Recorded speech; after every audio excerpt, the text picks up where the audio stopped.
Saturation. A lot of people add harmonics just to get the instruments tastier, and it's the most primitive level of understanding of saturation. I'm gonna show you 5. I'm gonna show you clear strategy how to really use it in the project, when it kills clarity of your mix, and how to define instruments with it. Potentially it will be the best saturation tutorial you ever seen. This YouTube channel is just light entertaining addition to one of the most serious audio production courses. The cool thing, you can attend one free trial class to see exactly how we study with my current students, so you can decide. I use the most fair approach. You start the course without any payments. You make sure this course really works for you. And then I take only monthly payments. In this way, I should convince you class by class that this is the top quality education to keep you enrolled in. 99% of students graduate from this course taking all 9 months, and I've been teaching 9-month courses for 8 years in a row. Some of my students believe it's the best course. I commonly ask them to put their reviews in the comment sections under my videos. Main point of my course is critical thinking. I filter all hype. I teach you how to make decisions, how to listen to. This course has even unique homework checking sessions where I open your projects in real time, comparing your mixes to the best sounding songs of all time. No other school's doing like this. In the first pinned comment or in the description, find the link to more than 200 reviews of my students and information about me, my professional career. But the best way, get a free trial class. How to contact me, information is on the screen or in the first pinned comment or in the description. Even a lot of professionals actually don't realize how to use saturation in this way, how I'm gonna show you in a second. It will be crazy cool. But let's go step by step. I'm very quickly gonna explain what exactly harmonics do. Test tone. And now we're gonna blend some harmonics. Enhancer, exciter, or analog buzz emulation, they boost specific frequencies related to fundamental tone. So you're basically gonna have another peak higher in frequency, another peak, and by peaks I mean some information on a frequency analyzer. Drive knob, which increases the level of harmonics. If I put right now character all the way to the left, emphasizing so-called even harmonics, 2nd, 4th, 6th, and so on. Now I boost. Now as you can see, they have specific structure of harmonics. This is called 2nd harmonic, this is 3rd, this is 4th, this is 5th, and so on. If I push drive knob a bit more, even harmonics more exaggerated than odd harmonics. 2nd, 4th, and 6th, especially loud, harmonics start to be pretty unique with every next move. Actually, a lot of plugins suck in this implementation because a lot of plugins have just like static structure of harmonics. This one at least has some variety of those structures. This 4th harmonic went down while 6th harmonic actually start to be more exaggerated. So as you can see, I can actually modify the structure of these harmonics all the time. I wrote the song exclusively for this video. Lyrics will be like this. Crazy songwriter, it's me, crazy songwriter, will tell ya, I will tell you, how much saturation to have. We will be using this song today to experiment with different instruments. It will be crazy valuable, but check it out the song first. Crazy songwriter will tell ya how much saturation to have. Crazy songwriter will tell ya how much saturation to have. Crazy songwriter will tell ya how much saturation to have. Second level of understanding of saturation, which is already unique and a lot of even professionals don't understand. Emphasizing tool for one instrument, but as a disadvantage of this tool, you lose clarity of the other instruments. Blue fader, and as you can see it has microphone, it's our vocal. The first channel of this project's a little picture of a piano over here. So this is the lead vocal, fundamental tone harmonics, formants, and sibilances. So I want to emphasize even harmonics. Drive 7.1 is like analog bass saturation with a hot signal. Crazy songwriter, crazy songwriter. Vocal is too loud in the mix, it's totally not fair comparison. So that's why it's always about volume, so you always should compensate. I hold shift on the controller and I drop it down. I even measured perceived volume. Now after I measured two sounds with and without saturation, we're gonna zoom in and we're gonna examine what really changed in the sound. Only craziest guys like me, like crazy songwriter, you know what I mean, do something like that. Exactly the same perceived volume in the mix of this vocal. Green one, which is this one, it was my first measuring without enhancer. So when I engaged both of them at the same time, for example, this frequency 500 remains the same for white and green, as you can see, white, green, see? Let's say neighboring harmonic over here sounds like much more pronounced, so 500 didn't go up in volume. Other frequencies, for example, like 1K actually went up in volume. Your song right? Let's say look like this on the spectrum analyzer. While your vocal, for example, originally was like this. Green is vocal on this picture, and this little green overtone just simply quieter than harmonics of some other instruments, let's say, which are blue. If you put enhancer on this vocal, you don't even make vocal louder, it's not equalizer, you don't boost some frequencies with equalizer. Relatively the same sound, but you allow this little green harmonic to be just taller, cuts through some other instruments, and now you hear this little detail of the vocal. So vocal basically occupies a bit more space because of this movement, and that's why vocal potentially may be a bit richer sound and a bit more defined in the mix. You're gonna hear the vocal in the mix more. You couldn't believe how much effort and how much time takes to make videos like this. Piano kind of like fighting with the vocal because they are both mid instruments. Without this enhancer word much, we're just drowning under the piano, and it sounds a bit like less pronounced, a bit washed out, a bit unclear. Even with all my fancy monitors, it's still difficult. Sometimes you just need to concentrate better. Sometimes you need to find the proper pulse, proper breathing, you know, like more focused, more shaped. It's like much instead of like, you know. Crazy songwriter will tell ya how much saturation. Crazy songwriter will tell ya how much saturation to hit. How much. Yeah, definitely it's subtle, but it's like a bit more like, you know, instead of just like, Now over here on the screen, you can see the overtone of piano in yellow. This particular overtone was louder than green original vocal overtone. Saturation is not always for the better. By emphasizing one instrument, you lose the other instrument, or at least the bit. Piano overtone was audible enough, vocal was green, and green overtone of the vocal didn't mask piano. It was cutting through the vocal. After I applied saturation on the vocal, this harmonic of the vocal was a bit pushed. And now it became white, and white overtone, as you can see, stronger than yellow, and yellow right now masked by the vocal overtone. This is what I teach on my course, just critical thinking.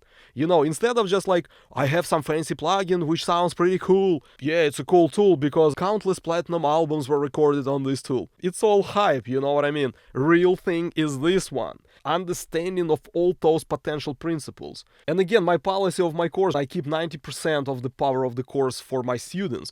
Just imagine how crazy stuff we'll learn at the course. Now I'm gonna be using odd harmonics. I will be emphasizing third, fifth, seventh. Some harmonics actually enormously exaggerated. Because of that, I had to make the whole sound of the vocal much quieter, so some of existing harmonics actually went down in volume. Just ask yourself how many people in the world really think about this. Let's say your original vocal, let's say, were like this. Some harmonics quiet, loud, and all this stuff, right? Enhancer just exaggerates some harmonics enormously. Let's say third one goes up like crazy, fifth one goes up like crazy, right? Seventh one goes up like crazy.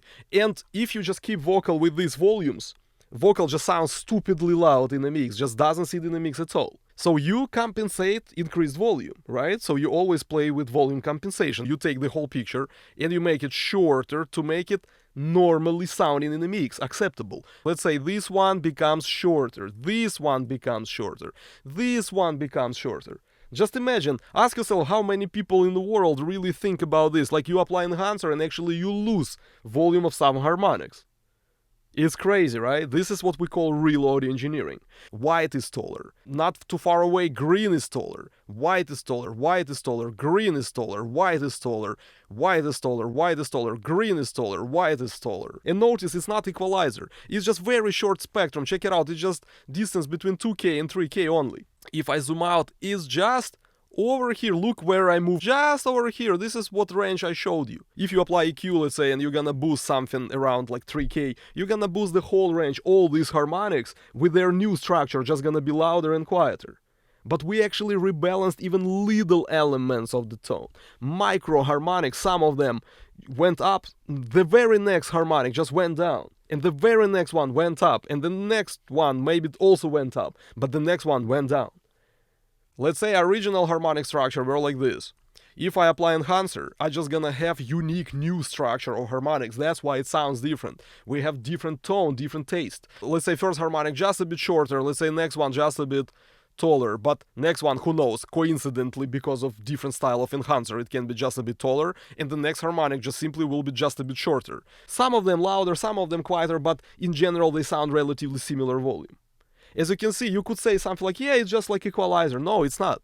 Equalizer would boost all of them. Now if you apply EQ and you boost something in upper mid, you're gonna boost the whole structure, will go up in volume or go down in volume. This one rebalance micro elements of it. Just imagine how crazy it is. Ask yourself how many people really think about this in mixing. Most people just throw some plugins and they convince themselves it sound cool. Or they say, yeah, I heard this tool is cool. My favorite audio engineer uses it on a bass.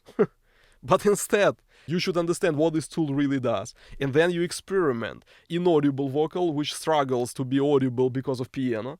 Then you apply this enhancer and you examine if vocal right now has higher chance to be pronounced in the mix. This is actually what you do naturally when you choose different microphones and different preamplifiers during recording. What I noticed, by the way, after I changed the style of coloration to third harmonic, imagine it like this. You have, let's say, 100 overtones from 1K to 5K. And let's say among 100 overtones, let's say 70 overtones were louder after you applied enhancer. And some of them actually become quieter, but anyway overwhelming boost for 70 peaks out of 100 peaks definitely make this range a bit more pronounced, but you cannot make it quieter. It's not just volume change, because I compare before and after and vocal sounds exactly the same before and after. But the quality of the tone of the vocal totally changed. Now it's more sizzle on top. Now it's more like in your face, a bit more presence. Crazy songwriter will tell ya. And it's more like, like almost like throaty kind of a tone in the vocal, instead of just more like, it sounds more like, 70% of those overtones were just a bit more pronounced after I applied this enhancer. If I just put EQ instead of enhancer, and I exaggerate upper mid-range, not only some of overtones will go up, all those overtones will go up, and vocal just will be much louder, and I would have to compensate volume more, and vocal will be just quieter. But now it doesn't sound quieter, but has more sizzle on top. My students, they learn audio engineering during 9 months in all this kind of proper critical thinking approach. Even this second level of understanding will make huge difference in your mixes. If we can't make some instrument pronounced enough, imagine this vocal wasn't pronounced enough, and EQ doesn't have. What I mean by this, if you boost, let's say 3K, vocal maybe like jumping out of the mix, or it's too throaty, maybe it has a bit like too much harshness. You boost 6K, 10K, it's too much sibilances. You boost like 800, your vocal sounds boxy. You boost 200, your vocal sounds muddy. Instead of like really applying noticeable tool called equalizer and like changing the tone of your vocal totally, maybe you really like the tone of your vocal, but it just simply has not enough pronunciation in the mix. Different enhancers emphasize some overtones, enough to make the instrument audible without noticeable frequency curve changes. You compensate volume and vocal sounds exactly the same with the same volume, but somehow it just sounds a bit more pronounced because some quantity of overtone just loud enough to cut through some other instruments. But again, the coolest thing about this, not every enhancer and not every saturation plugin sounds exactly the same. They all deal with the overtones in some unique way, so you can experiment, you can change their settings, you can choose different enhancers. As always in audio production, there is nothing just like only improvements. You pay by something. Sorry, I have typos over here in the text. The more you emphasize the instrument, the less frequency space you may leave for other instruments. Again, nobody guarantees other instruments will disappear or will be sounding more masked. But yes, sometimes with some enhancers, actually you make some instruments a bit less audible.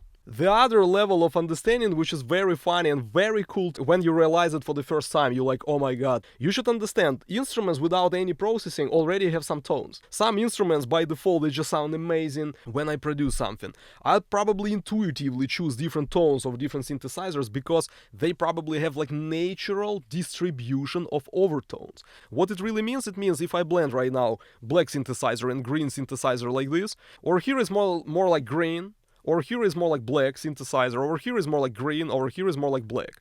And now imagine, if you apply enhancer doesn't necessarily always emphasize difference between instruments. Actually now by enhancer you can emphasize some frequencies which you don't need to emphasize.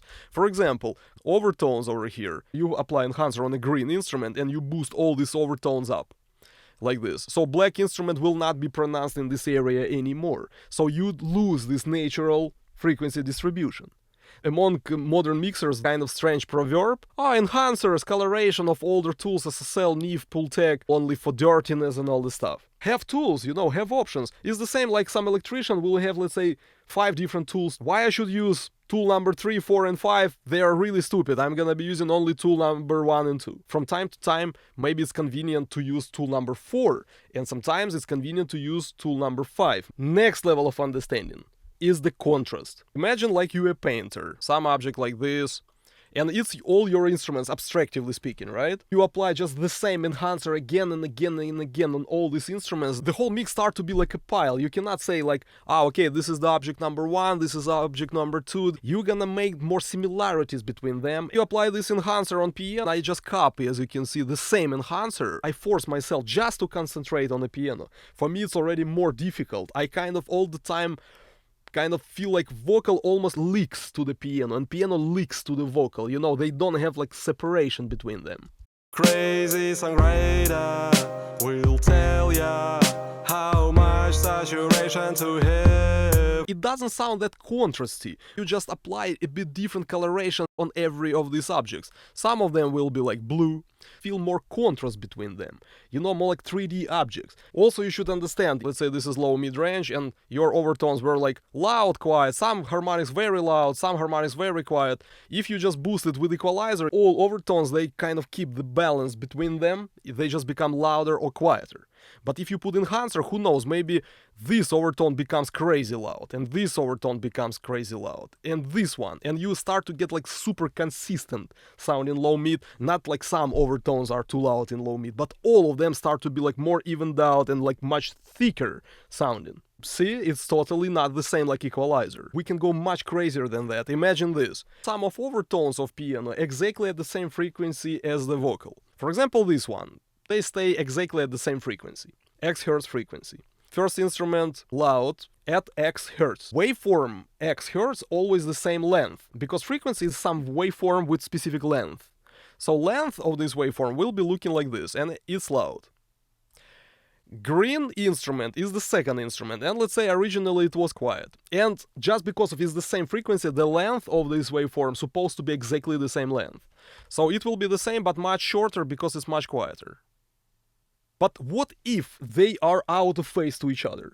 And it will be vertically inverted. And when you combine these two waveforms together, you're not gonna have too much problem, because green waveform is too weak, is too short, and black one is powerful. So it's like two fighters fighting with each other, but one of fighters is basically much stronger than this. And just like one, you apply enhancer to this green instrument. So this enhancer, just because of it coincidentally boosts X hertz, it makes this waveform much taller. And now when you blend these two instruments, black and green, actually they kill each other. Just because of coincidentally phase of this particular frequency in the black instrument and in the green instrument, just out of phase. And you apply enhancer, seems like to emphasize this frequency in the green instrument. Potentially you may lose this frequency at all in black instrument and in the green instrument. So you're not gonna hear X hertz in the green instrument eventually, even though you try to push volume of this overtone in volume. It's crazy. This is what we call real audio engineering. You understand these principles, you apply something. If something doesn't work, you understand why it doesn't work, because you understand every molecule of audio production. This is what I teach on my course. Instead of just like learning some hype, what is the most popular compressor for the vocals in 2021. Instead of this bullshit, we learn real audio engineering. Instead of just like asking somebody what to do, they will tell you and you apply, and it simply doesn't work for your song because every situation is unique. Instead, you will be learning real stuff. And in any situation, you will be able to make the best decision for this particular situation. This is what I teach on my course. My students say this course can save 10 years. At some point, everybody realizes a lot of hype, a lot of bullshit going on in audio production world, and you need to be more realist, and you start to like re-educate yourself. Also, you buy a lot of expensive equipment. For example, the price of my course is like one decent microphone, one decent pair of monitors, 3, 4, 5 plugins. But those things don't guarantee any results. You waste your money potentially and you don't have any results. My course guarantees results. Get a free trial class. How to contact me information is on the screen, or in the first pinned comment, or in the description.